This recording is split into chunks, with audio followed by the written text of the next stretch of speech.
looking at student work and assessment of classrooms, thinking about teachers and observation criteria. I'm looking at the clock. It's just clicked over 4 o'clock. Okay, so hello everybody. This is session 9, 4 p.m. UK time. Tom Morton from Autonomous University of Madrid, myself from Durham in the UK, and we're looking at assessment, broadly speaking, formative assessment among students and among teachers, but I'll pass over to Tom to tell you more about that. Okay, hi everyone. So this talk came about through Steve and I realizing that we had some things in common in our professional backgrounds and in our interests. Broadly speaking, we are both involved in language education, language teacher education and practice.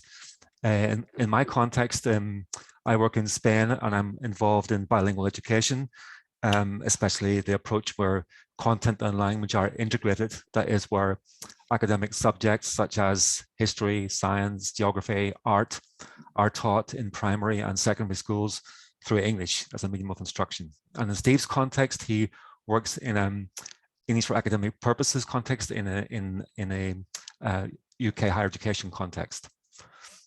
So we're both we realized that we had this common interest in the criteria used for formative assessment of practice, specifically thinking about teacher development.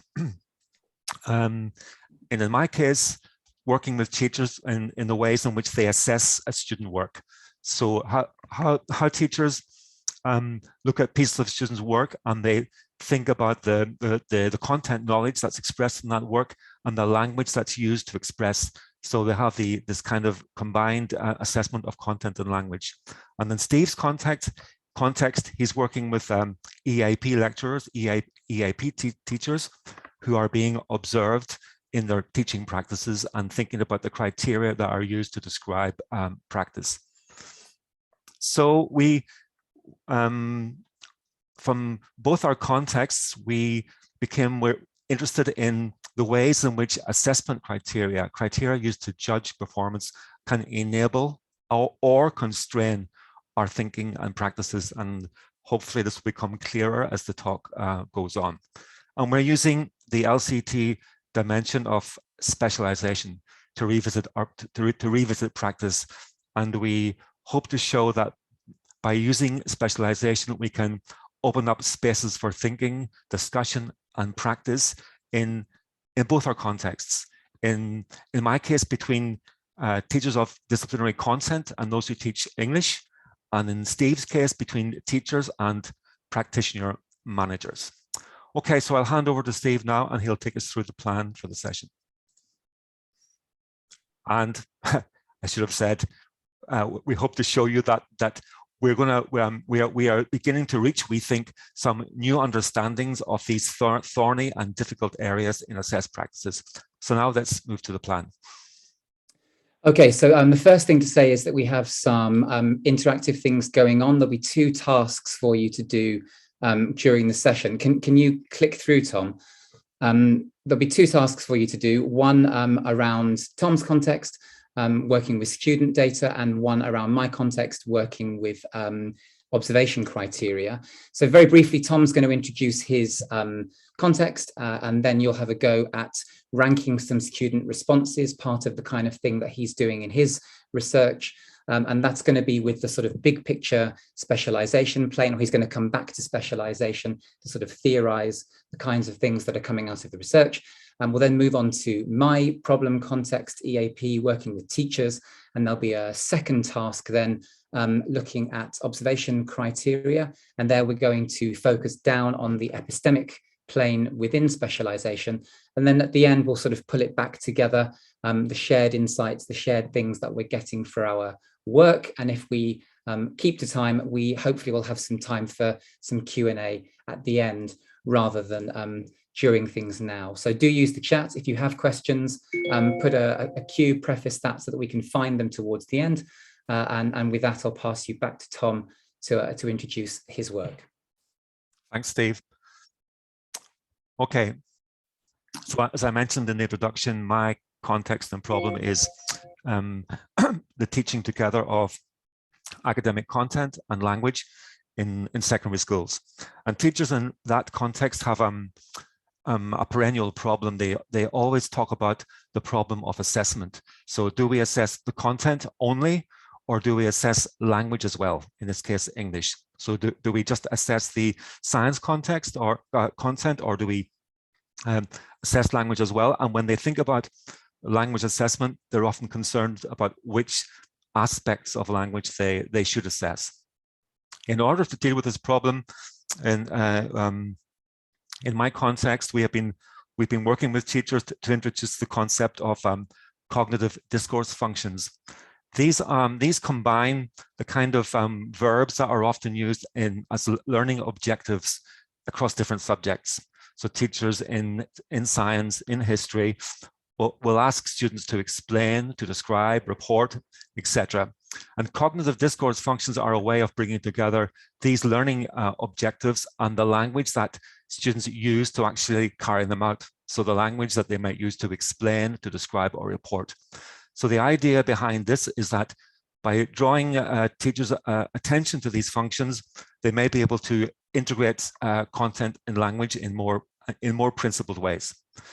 And the process that we've used to work with this is something called comparative judgment. So this involves teachers looking at examples of students' work, and rather than using, for example, a rubric to apply criteria to pieces of students' work, they look quickly at two pieces of work and they compare them, and they quickly say, by using software, and the software can be accessed at the website you can see on the screen, nomoremarking.com, and the software produces a statistical ranking of the examples of students' work, which emerges from the judging of all the teachers.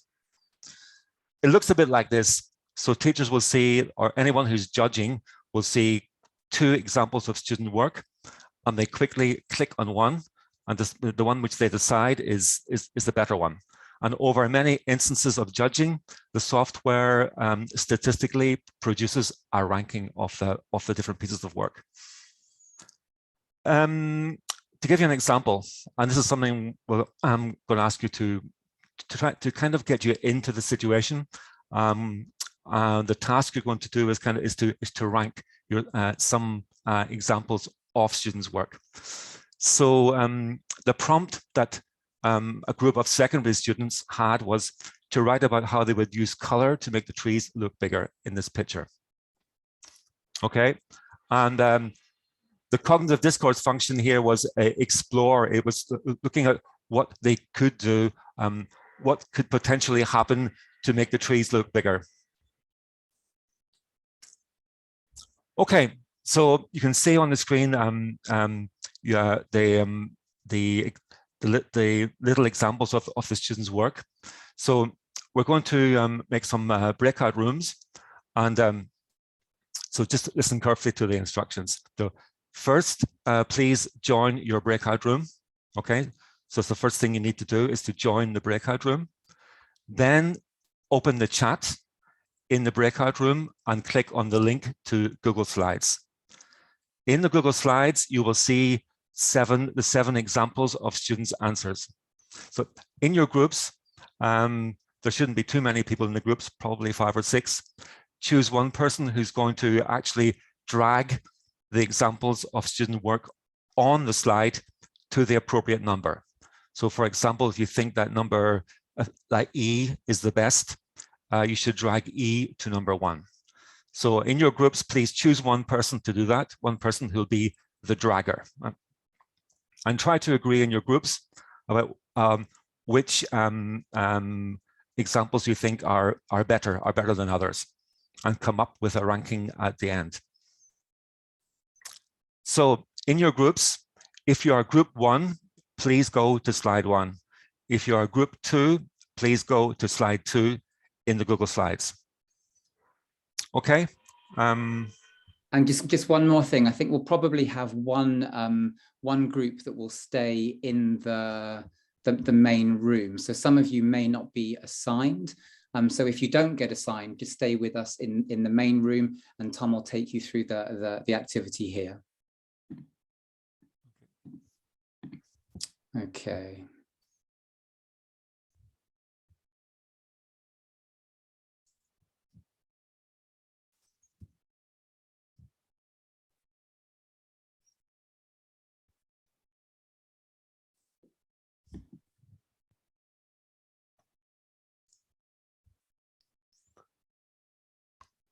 Okay, so in the main room, we have some colleagues, yes? Yeah, I think a few more might join up with breakout rooms, but if not, yeah, we just progress. I'll hop over into Google Slides and just make sure that people are getting on okay. Okay.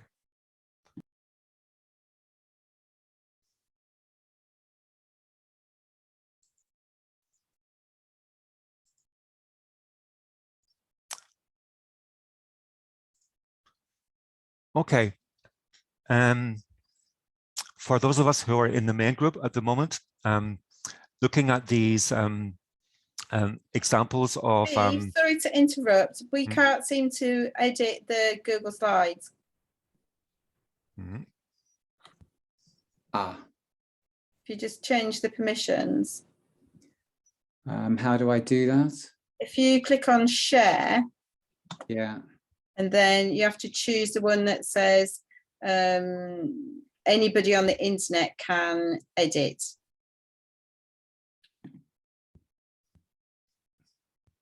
Okay, so that maybe needs a new, does that need a new link? No, you just refresh it, and then if you send a message to the breakout rooms and just tell people to refresh, and it happens automatically. Or you could just go in and there's not that many rooms, you could go in and out. No, it's actually just giving me a different link. Let me try. I'll try it. It normally just changes it automatically.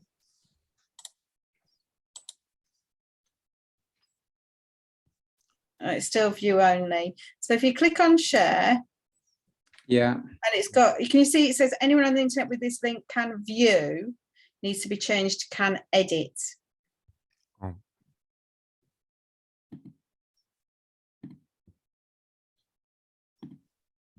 Okay.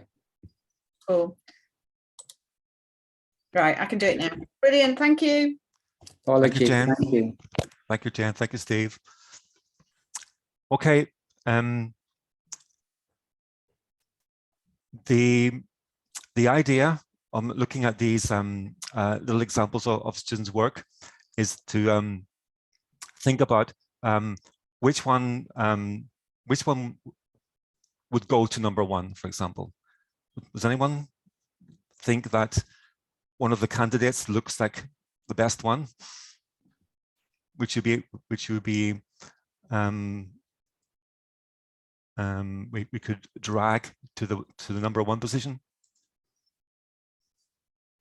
Do you want to put your slides into edit? Yeah. Yeah.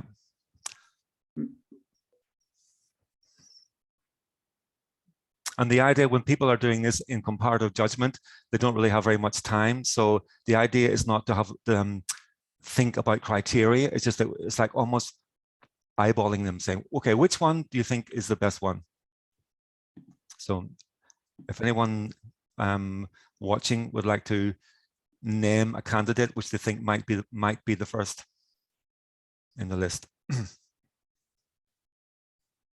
I did it with the teachers, and but I don't remember exactly what ranking. Well, we'll see the ranking they did in a moment. But can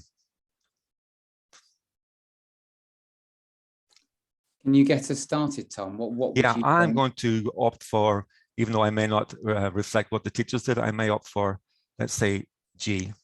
It uses a nice expression I would use at the beginning, and it mentions bright color.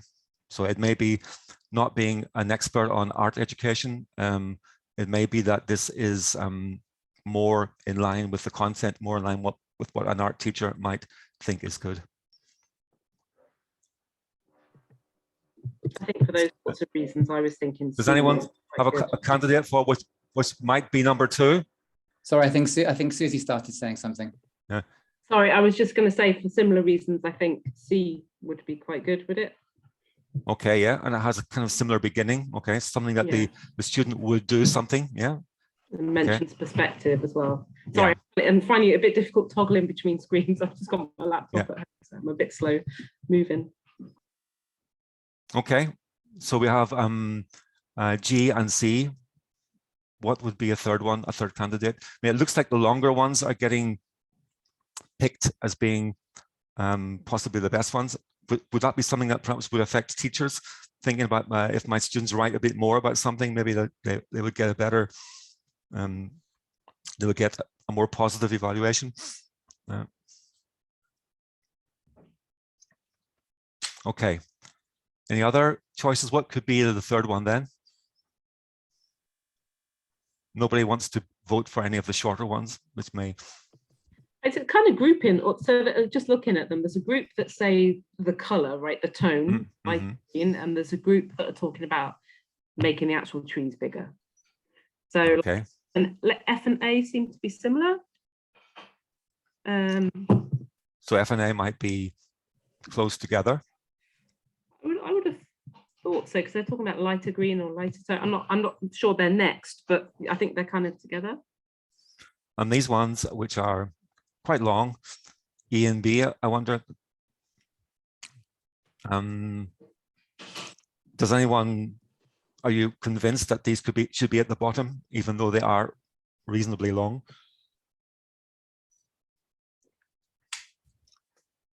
It might be that the language quality might be involved in decisions about where you might place these. They give a rationale for what they're saying, don't they? So the other ones are just saying, I would just make them lighter, but E and B are giving a rationale for that, right? Okay, so I'm going to dare and put E at number 5 if we want to make the trees seem bigger. And D mentions perspective, but seems not to have been kind of rewarded too much for that. Yeah. So I might put D at the bottom. I'm not sure if I can remember this is what actually happened, but this is kind of gets us kind of into what the teachers were doing and into the problem. And using comparative judgment, the teachers were not ranking 7 or at the same time. They would only see 2 at any time, and they would make a very snap decision about which one is the best, without having time to think, oh, this one mentions perspective, this one mentions color, this one mentions, they just boom, which one is best. But it is claimed that in comparative judgment, we actually get more reliable assessments of student work this way. If we have enough people doing comparisons and enough comparisons are made, we get more reliable assessment than we would if each individual student teacher was using a rubric to do it. Yeah, so that's quite something that may not might be a bit surprising to some people to think that just by doing this, you get a reliable assessment of the student's work. Okay, I think perhaps people in the breakout groups may have had enough time to play around with this. Apologize for the technical difficulties at the beginning, but yeah, I think some of those permissions issues may have. I think that I just dipped into a room and there were some people having the conversations, but for some reason I think the permissions had not updated, so not everybody has been able to move things around. I did see some movement on a couple of the slides, but not on everything. Okay. So I think people have been having conversations, but only a couple have maybe done the ranking. Okay, I'll bear that in mind. Okay. Okay, so we'll get back together again. Yeah, I'm just so that there's a 1 minute warning. It's about 30 seconds, so people should begin to come back in now. Okay.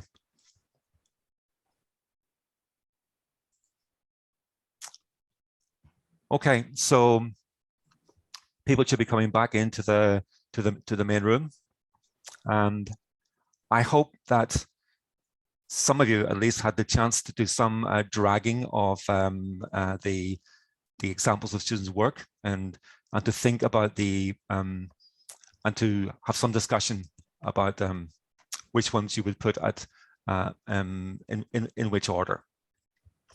The objective of this was really just to get you into the problem that we were dealing with the teachers, and to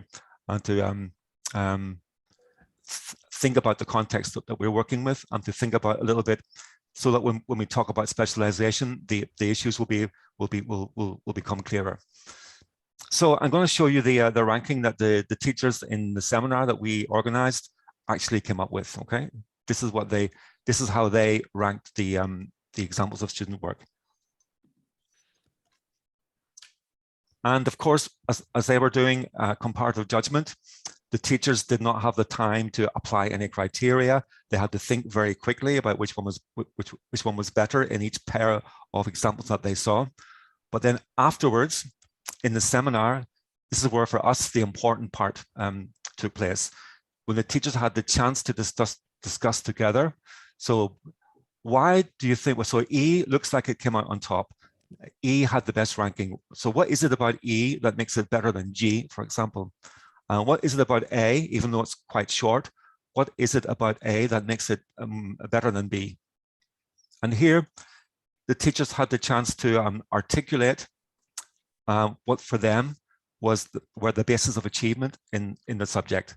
So for example, we had an art teacher in the group, we had English teachers, and we got into interesting discussions about why were some pieces of work assessed more positively than others. Was it to do with the language? Was it to do with the art content and the art knowledge? Just to give you some context about the seminar. So it was professional development for secondary school, primary and secondary school teachers working in bilingual education in Madrid. Of the 7 teachers, we had primary and secondary, and teachers of content subjects, art, science, and history, and language teachers, English and Spanish. We introduced the teachers to the concept of cognitive discourse functions. Remember, explain, describe, classify, etc. And we used comparative judgment to judge students' productions of the cognitive discourse functions. They discussed the rankings in the seminars. This work was carried out by the group in Madrid at the Universidad Autónoma de Madrid, the UAM CLIL research group.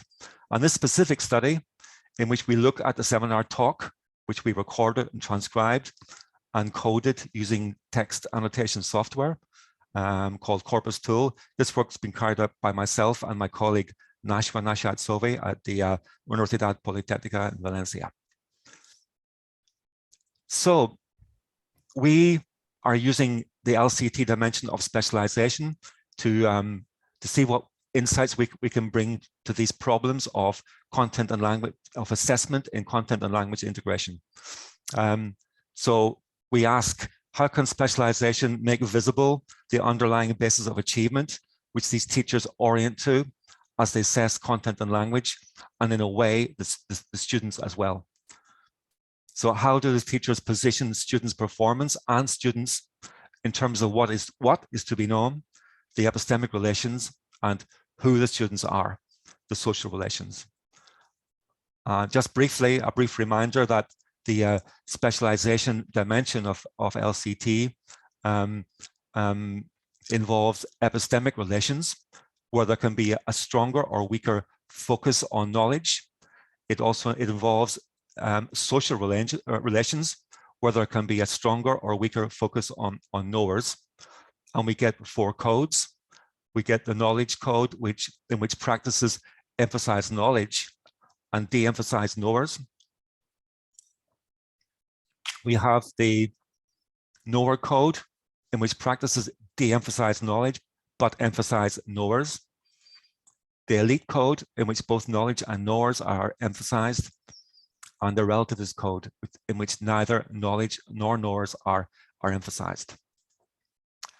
In order to use the LCT categories, we needed to apply them to our data, to our specific data. So our translation device looked at epistemic and social relations in terms of content and language. So in epistemic relations, the concept was manifested as an emphasis on disciplinary knowledge in art or history or science, and language performance or language knowledge. And social relations, we looked at content in terms of the personal characteristics and experience of the students, and language in terms of the language background of the students. All of this as oriented to by the teachers in their discussions in the seminars. Just an example of how these issues came up in the talk which went on in the seminars. So we had a teacher responding to an example of students' work which was ranked very highly, and the teacher is thinking about why this piece of work was ranked so highly. Is it because of the students' grammar knowledge or because of their expression of content knowledge? So I'll just give you a few moments to read this quote, and then we'll build on it a little bit.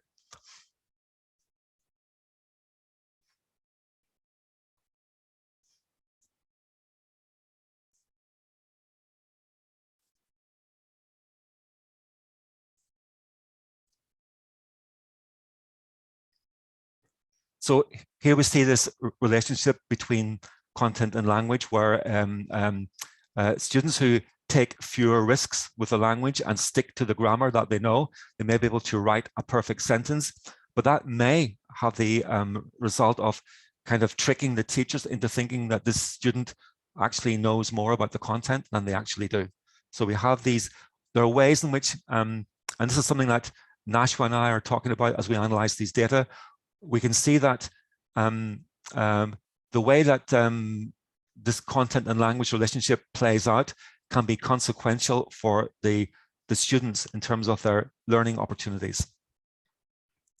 And the work is still at a preliminary stage, but where we've got to at the moment is a kind of a triangle, which is helping us to use the LCT dimension to disentangle some of these relationships between content and language.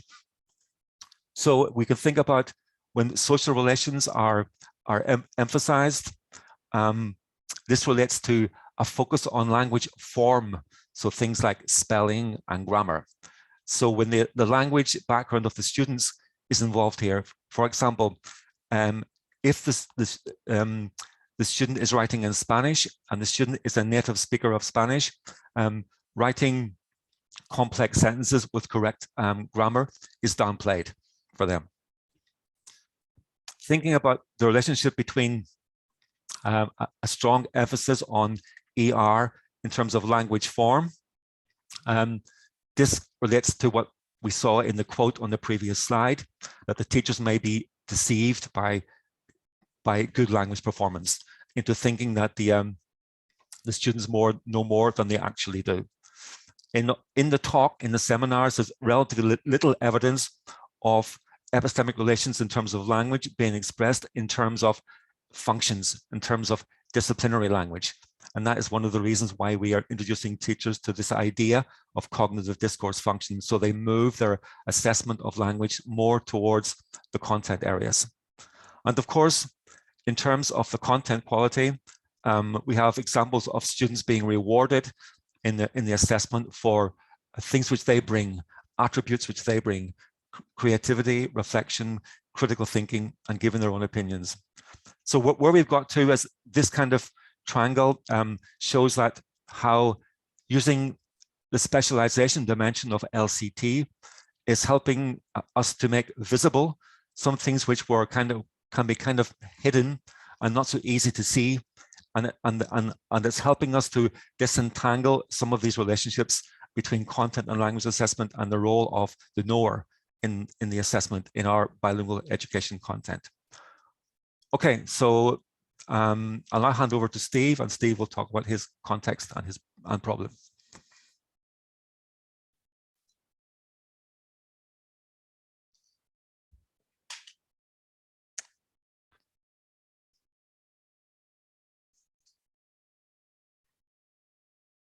Steve, I think you're muted. Okay, so sticking with the subject of working with teachers, but this time thinking about the assessment of classrooms, almost the formative assessment of teachers themselves rather than the students. So my context then is EAP, so English for Academic Purposes, and pre-sessional programs. So these are, in my case, fairly large scale academic literacy preparation programs over the summer for students heading on to disciplinary degrees after their EAP program. So during these courses, we hire in a lot of teachers from outside. And so part of the experience then is to observe those teachers, talk about their practice, both from a QA perspective, but also from a formative developmental perspective. So about 10 years ago, myself and a colleague, Julie King, down at Imperial in London, we began to realize that our thinking and curriculum practices around academic literacy, around EAP, had outpaced our observation practices, and we were no longer able to have the kinds of conversations that we wanted with the teachers in the classrooms because of the schemes that we were using at the time. So we embarked on a project, a small research project. We talked to about 8 other institutions. So we collected observation schemes from about 10 institutions. And we were also informed by this document, Competency Framework for Teachers of EAP, which has gone through a couple of revisions. This is produced by BALIP, a international body for EAP practitioners, and is sometimes called the CFTEEP for shorthand, for short. So the old criteria that we used to use at Durham, where I work, looked like this. So things like grouping of students, timing, structure of the lesson, rapport, atmosphere. So very much a focus on the methodology, on procedures, on the how. And these were the conversations that we felt were constraining us a little bit. So working with other institutional schemes and with the competency framework, we developed something new. And so here you can see the kinds of ways in which the criteria shifted. So number 12, for example, take a discourse approach to skills or language, showing how elements within a text relate to the whole and to context in terms of function and or rhetorical purpose. So quite a strong shift away from procedures and a bit more of a focus on the what, particularly on practices in university departments, with a focus on language and those kinds of things. So this was quite effective in our own institutions in shifting the discourse, shifting practice, freeing us up in the kinds of conversations that we could have with teachers and really focusing on student needs and where they were going into their departments. And it began to be used by a number of other institutions as well, and was actually embedded in BALIP's own institutional accreditation handbook as an example of practice that might be used by other institutions. So the form is by no means the only thing out there, but it did gain some traction among a number of people, a number of institutions across the country. More recently, however, we got the opportunity to revisit what we'd done and write about it for the first time. It was very much a practice-led project. We weren't thinking about research at the time. We weren't thinking about writing. But sort of 10 years on, we're revisiting these things, standing back. And obviously, we now have access to LCT, which we didn't at the time. So we're revisiting these criteria and asking these kinds of questions. What are the principles that shaped the newer scheme? And what is being enabled or constrained in thinking and practice as a result of these? So given, Tom's research sort of began to emphasize the knowers coming out of things, students' backgrounds and so on. In our case, it was a real focus on the knowledge, the academic discourse and so on. And so because of that, we decided to zoom in within the specialization plane. So as some of you here will know, we've got our epistemic relations and our social relations that Tom talked about, but we can zoom in and focus just on epistemic relations as we did. So Carl Mayton defines this as highlighting practices that may be specialized by both what they relate to and how they so relate, or by relations to the objects of their focus and to other possible practices. So we can distinguish between ontic relations, that's the what, between practices and that part of the world which they're oriented towards, and then discursive relations, that's the focus on the how, between practices and other practices. And Carl represents this visually in knowledge and knowers like that. So translated then for practice, we can think about a continuum then from a stronger to weaker focus on the what, on the phenomenon in question. And we can think about a stronger to weaker focus on the how of practice, which gives us 4 spaces. So practices that emphasize both the what and the how, LCT calls purist insight. Practices that de-emphasize the what, but emphasize procedures, the how, that's doctrinal insight. Practices that emphasize the what, the phenomenon under question, but not so much the how it's approached, that's situational insight. And then practices that emphasize neither the what nor the how, they're known either as no insight, so there's no basis of legitimacy, or perhaps the basis of legitimacy is elsewhere. So rather than the focus being on knowledge, it's on the knower, on people, on dispositions and attitudes. And that was the case in the observation criteria and the things that we were looking at.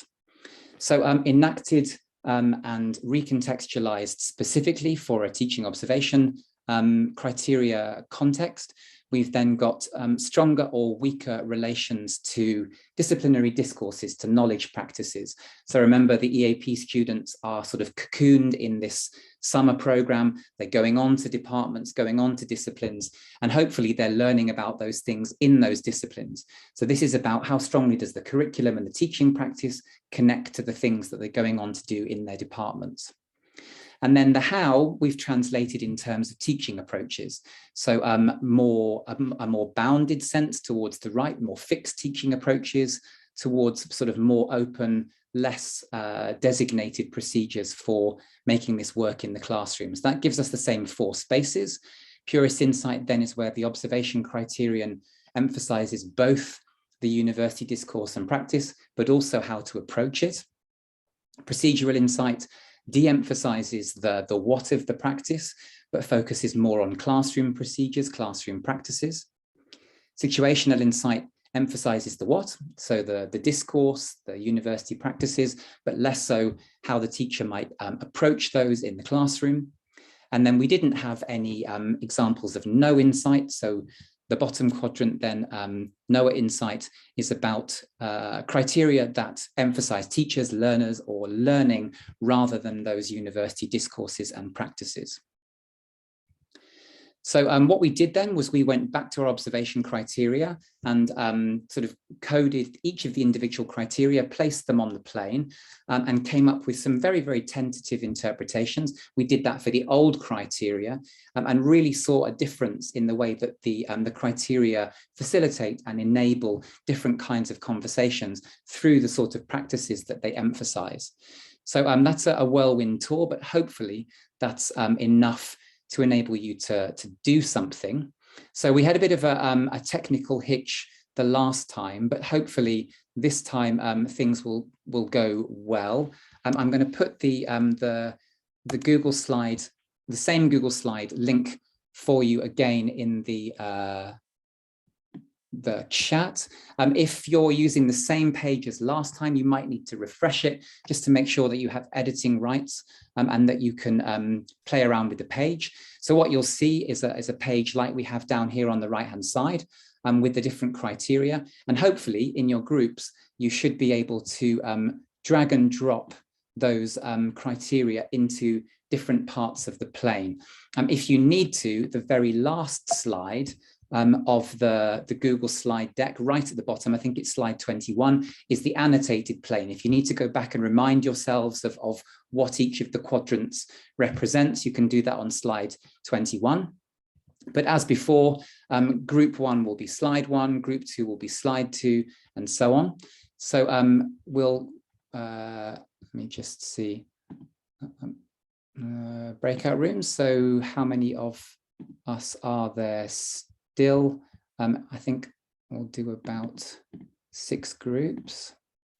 So like last time, what we'll do is we'll put some people into rooms and we'll retain some people here in the main room. So hopefully you should now get a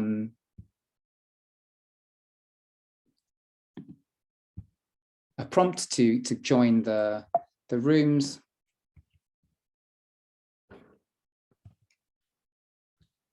Some of you should leave and go into the Google Slides. Doing too many things at the same time. If I just stop sharing my screen.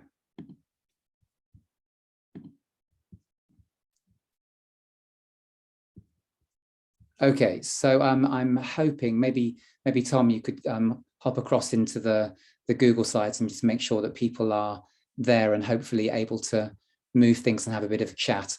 And those of you that are left, maybe I can do the dragging and the dropping. I'll give you a couple of minutes. This is not straightforward. It's not easy, and hopefully that will highlight the problems that we had in trying to place these on the plane. But we could take them one at a time, for example. So let's take this one: communicate effectively with students in an appropriate and culturally aware manner. Anybody want to put on their mics and suggest where we should place this? Does this seem like it's focusing more strongly on the what, on the how, on neither? Is this a focus on knowledge, a focus on knowers? Where would you place this, do you think?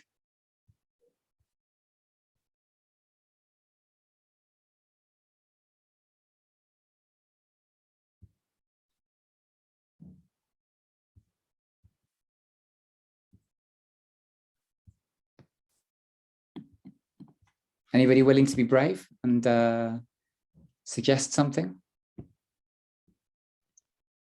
Sorry, this is Dan Campbell. I'm not at the computer, so I can't actually see what you're doing, but I am listening whilst I'm in the other room. Okay, no worries. But I would suggest that it's more of the ability to communicate effectively is more of a skill.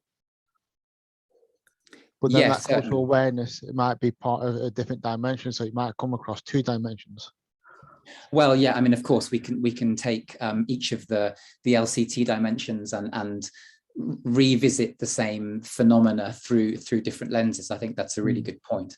But the fact that you're emphasizing that maybe it's a skill. I mean, remember, we're not focusing on student practice here. We're focusing on teacher practice. So this is a question about, does the teacher communicate effectively with students in an appropriate and culturally aware manner? Yeah. But then I suppose it could also be situational as well, because the effective communication might be dependent on, let's say, that person's authenticity and role identity within the context. I know I'm not helping, am I? Well, in this particular context, that sort of towards the top of the plane is about academic discourse. It's about the what of the AP practice. So the kinds of things that students will be going on to engage with in their departments. So from that sense, we probably be away from that. There's no implicit or even explicit focus on discourse practices here. If we contrast it with something like this, so take a discourse approach to skills or language. We looked at this one a second ago. So we do have a much stronger focus on the what.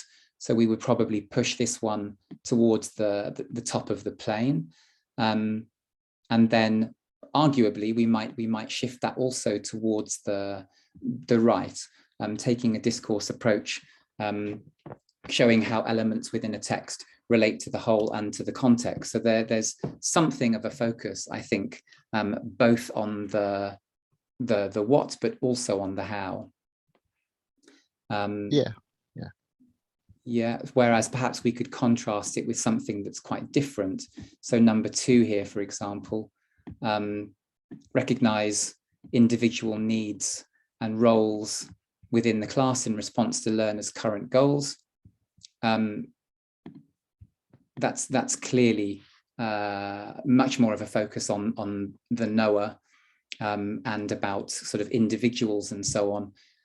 So perhaps we're sort of different, somewhere different on the plane.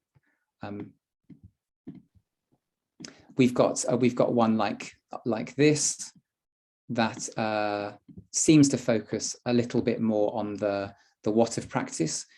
So the bolded area relates lessons, aims, objectives, and so on to academic practices and conventions of the university context. There's the basis of this criterion here seems to be on the what of practice, but unlike criterion 12, there's no emphasis on the how particularly. The teacher or the criterion doesn't specify how teachers might go about that. Okay, so I think Tom has possibly begun to pull people back into the main room now. So I think people are coming back. Okay, not a lot of time to work on that, and probably you had some debates, and it's not straightforward.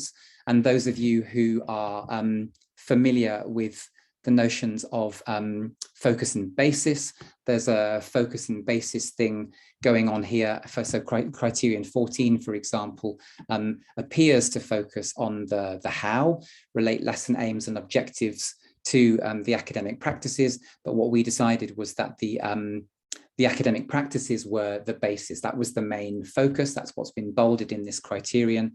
And so we thought that this was a stronger focus on the what, without specifying necessarily how teachers go about things.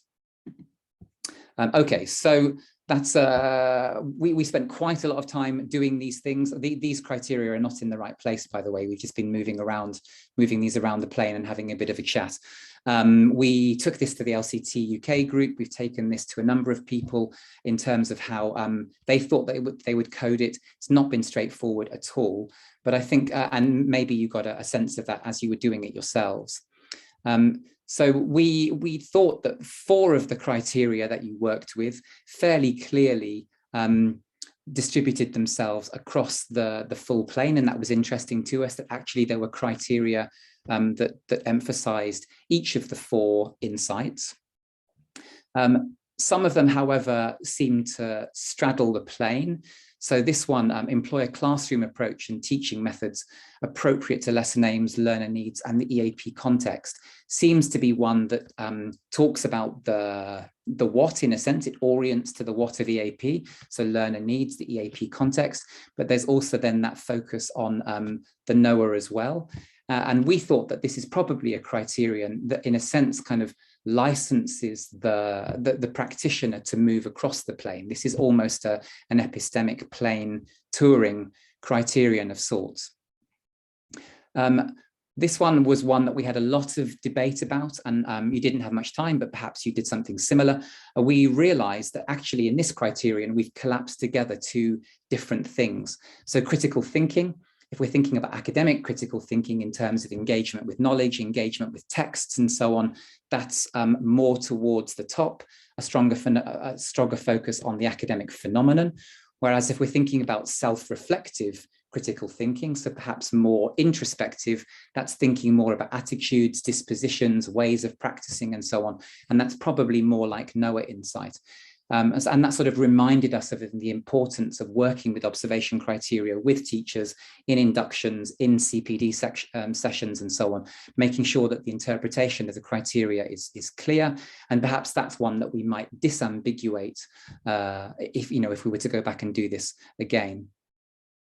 Going back to the old observation criteria, which I showed you right at the beginning, really interestingly, our analysis kind of really clustered things in the bottom right-hand corner. So almost all of the criteria were about the how. It was very much about procedures.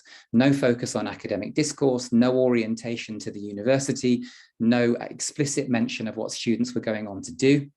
And our new criteria shifted things very much up towards situational insight. So that's saying we know what our phenomenon is, we know what we're teaching, but we're not telling teachers how they should be approaching that in the classroom.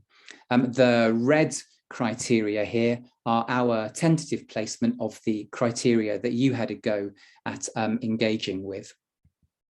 So broadly, we intended this, but what's nice is that the LCT analysis makes really visible that we've got this shift from doctrinal insight, broadly speaking, towards situational insight. But at the same time, clearly with these criteria, there are other spaces that are being used, and there are some empty spaces as well. And I think it's kind of helped us keep in mind the bigger sphere of teaching practice, and ask sort of new kinds of questions. When might purist insight, when might a focus on the how and the what be more appropriate, for example? And those of you who know about EAP, a sort of specific academic purposes context where you might be working with medical students, for example. Maybe you're then wanting to look at medical type texts, but your pedagogy, your how might need to be problem-based learning, or you're working with business students on business texts, so towards the top of the plane, but you're also wanting to do boardroom simulations or similar within the classroom. So maybe that's an interesting space to focus on specific academic purposes. And likewise, we can ask what kinds of contexts might be more important for doctrinal type insight, perhaps a prescribed syllabus or a national education system that requires teachers to do things in particular ways. Maybe that's what needs to go on in doctrinal insight. So that's sort of a quick insight then into Tom's work and my work, both using specialization. So kind of wrapping things up, bringing it to a shared conclusion. I think what we've both found is that LCT specialization in our own ways has enabled new, fresh ways of seeing and exploring practices in our contexts. It's given us both new articulations, both as researchers and as practitioners, and then a shared language for ourselves to collaborate and make sense of practices across contexts. Okay, so it's given us a shared sense that there are, that we can and we need to take this work back to practice. So working with the teachers in both contexts, that what's been made visible to us using the LCT dimension of specialization can be taken back to the practitioners in both our contexts. And Steve just showed with the spaces which are empty that these spaces where we can open up discussions about spaces which could be filled. In Steve's case with the purist code, and in my case we could think about the relationship between knowers and knowledge, and the way in which knowers are positioned in relation to different types of knowledge in terms of language and content.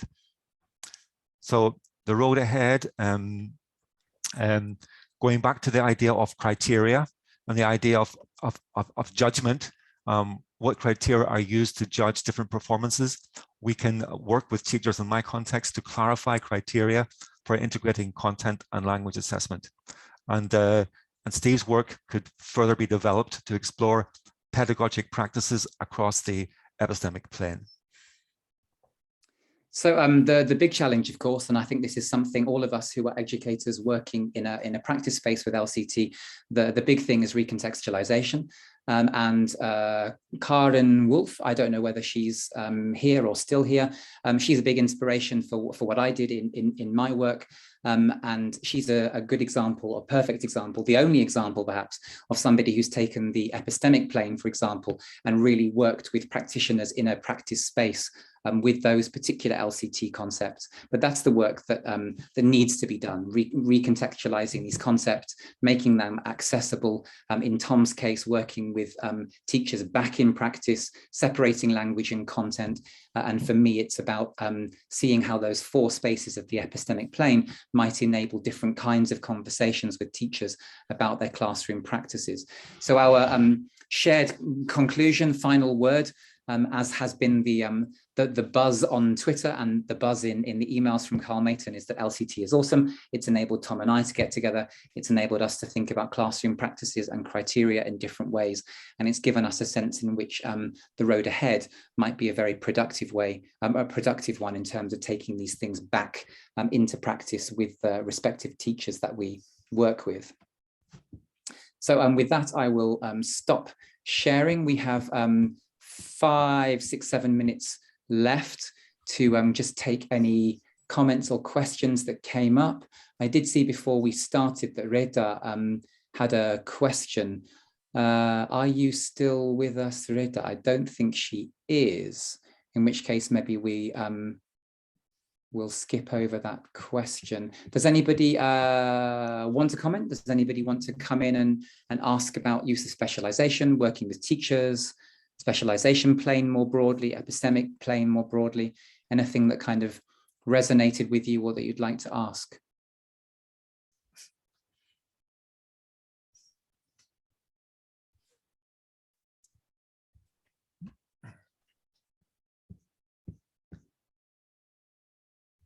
Silence?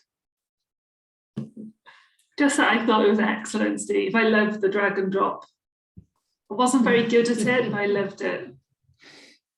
Yeah, well, yeah, and well, having a go hopefully gave people a sense of what it feels like to do this. And we endlessly, actually, I should say that the placement on the epistemic plane at the moment is very heuristic. With Natalie and Janet's presentation earlier, if you were here for the autonomy discussion, they very nicely divided the autonomy plane up into those 16 spaces. So you have kind of 4 places, plus, yeah. double minus right. within the Yeah. epistemic plane. The kind of work that we've done so far is really, really initial stuff. But we're already getting a sense that maybe we do need that extra level of delicacy.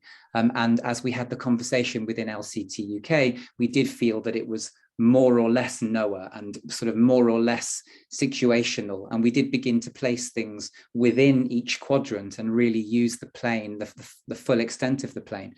But the translation device is not yet granular enough to allow placing things properly. So that kind of first cut placement, both of the old criteria and the new, is not done randomly, but it was done sort of fairly heuristically, almost using comparative judgment in the way that Tom did with his work. Tom, any other comments that you want to make with regard to sort of broader specialization and CLIL and working with your teachers? I'm thinking about bringing this work back to teachers. The extent to which it would be useful to use the dimensions, the knowledge and knower dimensions, and for them to think about these issues and to think about the ways in which the knower, the social relations play a role in how they evaluate their students.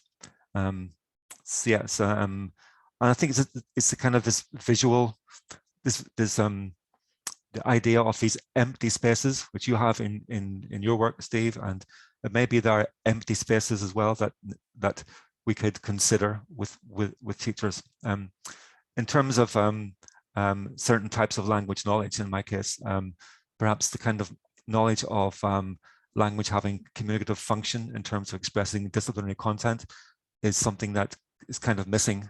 And it would be really interesting if LCT could be used to help teachers to develop a greater language awareness, or get a greater awareness of how language is implicated in the expression of content, in my case. So we're both dealing with quite specific questions, but even though our contexts are quite different, we can see the power of the LCT in helping to uncover areas which might have been previously hidden. The question is kind of, yeah, as you said, Steve, the recontextualization of bringing this back in a way which is going to be informative for the practitioners. That's kind of the next stage. And I think for me, thinking about sort of teacher education context, one of the things that my colleague Julie and I sort of began to realize was what the epistemic plane does. If you recontextualize it as a teacher education tool, it sort of holds both parties to account. It's very easy for a teacher observer. We all bring our own obsessions to the classroom, and the observer is guided by beliefs and certain sense of what should be happening in the classroom.